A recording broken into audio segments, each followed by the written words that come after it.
தற்போது எம்ரான் பட விவகாரம் தொடர்பாக சட்டப்பேரவையில் விவாதமானது நடைபெற்று வருகிறது. சட்டப்பேரவையில் வேல்முருகன் எழுப்பிய கேள்விக்கு முதலமைச்சர் மு.க.ஸ்டாலின் விளக்கம் அளித்திருக்கிறார். விவரங்களை செய்தியாளர் செலினா வழங்க கேட்கலாம். செலினா, முதலமைச்சர் என்ன விளக்கம் கொடுத்திருக்கிறார்? விவரங்கள் என்ன?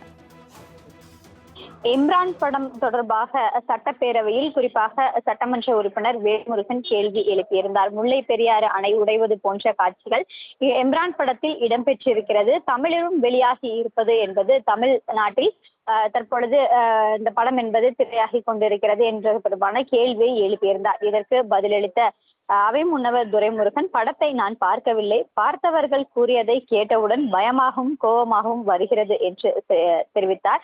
தேவையற்ற செயல் அது எனவும் இந்த திரைப்படத்தால் வேறு மாநிலங்கள் கூட பிரச்சனை ஏற்படலாம் என்ற கருத்தை தெரிவித்திருந்தார்.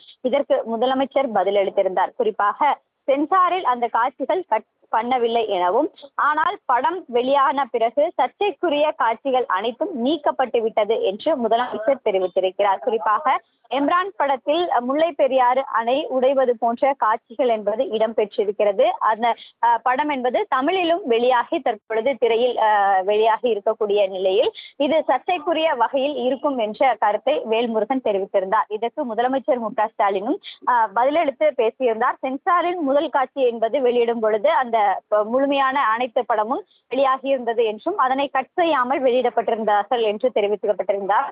அதன் தொடர்ச்சியாக படம் வெளியான பின்னர் இந்த செய்தி வெளியான பிறகாக எதிர்ப்பு தெரிவிக்கப்பட்டு அந்த காட்சிகள் அனைத்தும் நீக்கப்பட்டு இருப்பதாக முதலமைச்சர் தெரிவித்திருக்கிறார். என்ற திரைப்படத்தில் முல்லை பெரியாறு அணை குறித்த காட்சிகள் அனைத்தும் நீக்கப்பட்டு விட்டது என்று முதலமைச்சர் சட்டப்பேரவையில் தெரிவித்திருக்கிறார். விவரங்களை வழங்கியதற்கு நன்றி செலினா.